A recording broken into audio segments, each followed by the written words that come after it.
Hello， 大家好，欢迎来到璀璨东方，我是小星。探秘隐士精灵奇闻，解锁温情科普知识，带你邂逅东方大地的暖心奇迹。凌晨4点的泰国湾，漆黑的海面只有渔船上的探照灯划出一道惨白的光。52岁的渔民普拉希特通萨握着渔网绞车的手布满老茧，海浪拍打着船舷的声音里，夹杂着他和3个船员急促的呼吸。谁也不会想到，这一天的寻常捕鱼会揭开一个沉睡800多年的秘密。当渔网从20米深的海底被艰难拉起时，缠绕的不是肥美的石斑鱼，而是一截布满海锈的金属碎片，碎片上雕刻的云纹，在灯光下泛着不属于这个时代的光泽。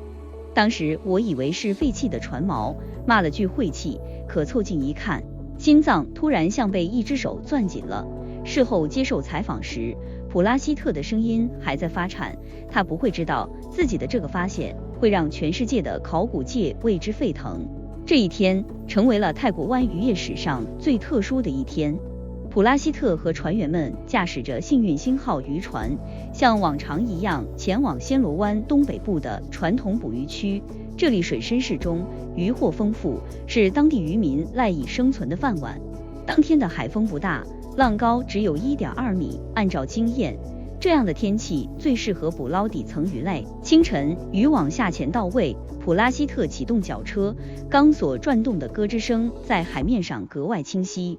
可刚挖到一半，钢索突然剧烈晃动，绞车的转速瞬间变慢，电机发出吃力的轰鸣声。不好，勾到东西了！船员素拉猜大喊着扑过去帮忙。他从事捕鱼行业28年，见过勾到礁石、沉船残骸的情况，可这次的阻力格外大，仿佛海底有一头巨兽在拼命拉扯。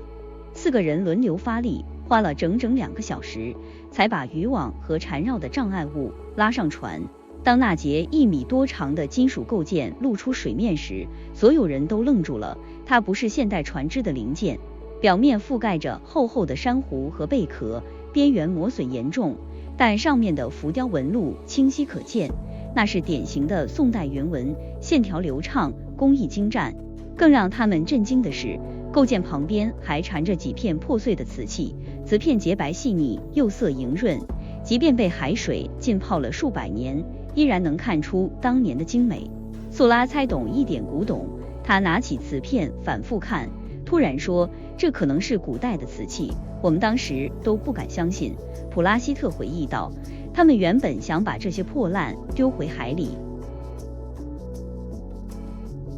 可素拉猜坚持要留下来。他说不管值不值钱，都是老东西，说不定能帮上考古学家的忙。当天下午，幸运星号返回泰国罗雍府的渔港，素拉猜第一时间联系了当地负责文物相关工作的部门。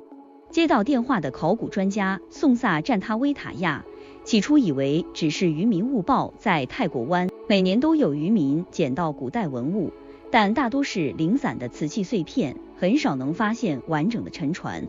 我带着团队赶过去，看到那节金属构件和瓷片，立刻觉得不简单。宋萨在接受采访时说，他当场初步鉴定，发现瓷片的质地、釉色和南宋时期景德镇窑的瓷器很像，金属构件上的圆纹也是南宋船只常用的装饰。我们连夜申请了勘探许可，第2天一早就坐船去了发现地点，展开水下勘察。水下勘探比想象中难多了。泰国湾海底全是淤泥和暗礁，能见度还不到1米，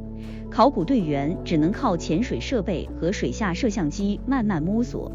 忙活了3天，他们终于在23米深的海底找到了一艘完整的古代沉船。这艘沉船长约21米，宽8米，船体保存的还算不错，船身是硬木做的，虽然部分结构已经腐朽，但大致轮廓还能看得很清楚。当水下摄像机传回沉船画面时，我们整个团队都激动坏了。宋萨说，这是泰国湾第一次发现完整的南宋沉船，不管是历史价值还是考古价值都非常高。为了顺利开展发掘工作，一支专业考古队很快组建起来，领队是孙健，他曾参与过南海1号沉船的发掘，水下考古经验很丰富。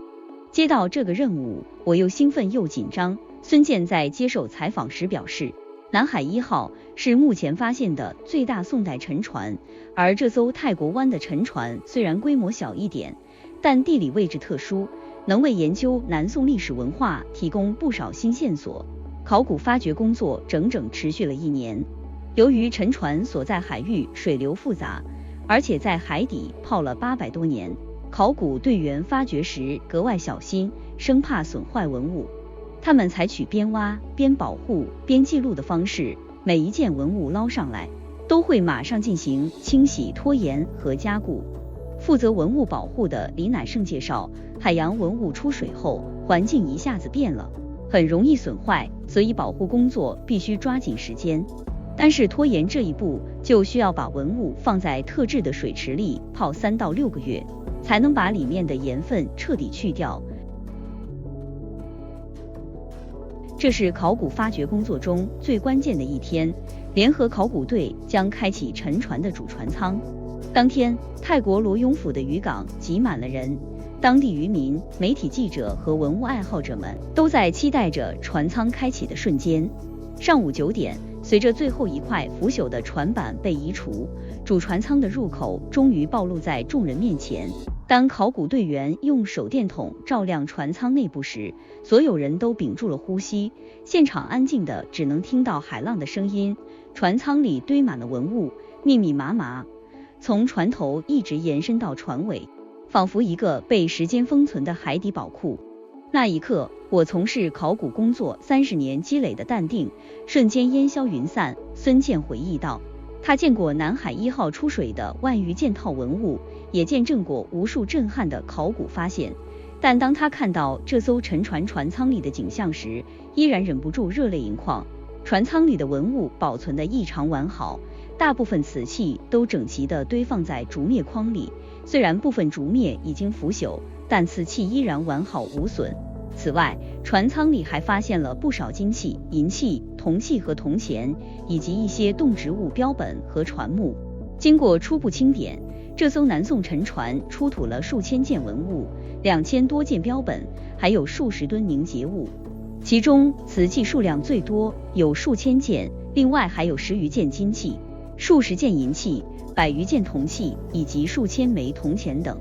这些瓷器涵盖了南宋多个知名窑口的产品，像江西景德镇的影青瓷、福建德化窑的青白瓷、浙江龙泉的青瓷等，器型也特别丰富，壶、瓶、罐、碗、盘等应有尽有，基本涵盖了当时日常生活所需的各类瓷器。这些瓷器的工艺水平极高，充分体现了南宋时期制瓷业的辉煌。孙健介绍道，景德镇的影青瓷透光度佳，质地温润如玉，被当时的人们称为饶玉。龙泉窑的青瓷采用后釉技术，釉层饱满，色泽莹润如冰似玉。德化窑的青白瓷则采用双层釉料技术，实现了釉下浮雕般的效果，工艺精湛，令人叹为观止。更让人惊喜的是，部分瓷器上还刻有窑工的名字，如陈吉等。这些细节为研究当时的制瓷行业提供了珍贵的实物线索。除了瓷器，沉船中出土的金器和银器也同样精美。其中一件金质手镯，尺寸适中，镯身雕刻着缠枝牡丹纹，线条细腻，造型典雅，工艺水准丝毫不逊色于现代的金器制作。另一件银质直壶，造型规整，壶身呈瓜棱状，壶嘴细长，壶柄宽扁，表面刻有精美的花鸟图案，充分展现了南宋时期金银器制作的高超技艺。这些金器和银器的数量虽然不多，但价值连城，不仅是财富的象征，更能看出南宋时期手工业的发达。宋萨占他威塔亚表示，沉船里出土的数千枚铜钱，为研究南宋的经济和货币情况提供了重要依据。这些铜钱大多是南宋不同年号的钱币，最早的是绍兴元宝，公元1131到1162年，最晚的是景定元宝，公元1260到1264年。考古专家根据这些铜钱推断，这艘船大概在南宋景定年间沉没，距今已有760多年。孙健说，这些铜钱能帮我们准确确定沉船的年代，对了解南宋时期的生活风貌有很大的帮助。专家们也对这艘沉船的身份和用途做了深入研究，通过分析船体结构，他们确定这是南宋时期的浮船。这种船体型稳重，安全系数高，装货量大，在当时很常用。这艘船大概能装200吨货物，船上装载的大量文物能看出当时船只运输的规模和价值。孙健表示，结合沉船的地理位置，专家们推测它在经过泰国湾时可能遇到了风暴或触礁，最终不幸沉没。这艘南宋沉船的发现还解决了一些历史上的争议。一直以来，学术界对南宋时期手工业的规模和社会经济状况看法都不太一致。孙健表示，沉船里出土的大量文物充分证明了南宋时期手工业很繁荣，社会经济也很发达。单是瓷器就有数千件，相当于当时一个中等窑口一段时间的产量，能看出当时制瓷业的生产规模。作为博主，小新其实特别有感触。这些沉在海底的文物从来都不是冰冷的器物，每一件都藏着古人的生活痕迹，或许是窑工刻下名字时的认真，或许是船员装载货物时的忙碌。他们沉没了近800年，再次重见天日，就是为了让我们读懂那个时代的烟火与辉煌。而且越了解越觉得，古人的工艺真的太让人惊叹了，没有现代的技术加持，却能做出如此精美的瓷器和金银器。这种匠心精神放在现在也依然值得我们敬佩。一场名为《海上丝路宋瓷遗珍》的特展正式开展，这艘南宋沉船出土的部分文物首次与公众见面。特展开展当天，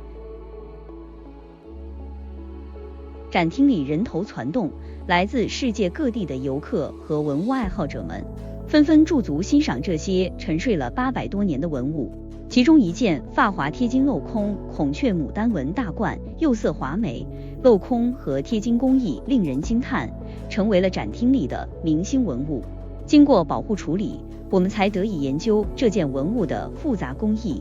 它使用了大量在当时并不常见的绿色，我们推测应该属于特殊定制的珍品。博物馆相关负责人心理学说，这件文物充分展现了南宋时期高超的手工业技艺。在这里，小新想和大家分享一个小感悟：文物的价值从来不止于珍贵2字，更在于它们承载的文明与传承。就像这件发华贴金大冠，它不仅是一件艺术品，更能让我们看到古人对美的追求，看到不同工艺碰撞出的火花，而且能看到这些文物被好好保护，被更多人看见，真的很欣慰。它们不该只沉睡在海底，更该成为连接过去与现在的纽带，让每一代人都能感受到历史的温度。作为博主，小新真的很佩服普拉希特和素拉猜的初心，他们没有因为发现文物就想着私藏，反而第一时间联系相关部门。这种对历史的敬畏之心真的很动人。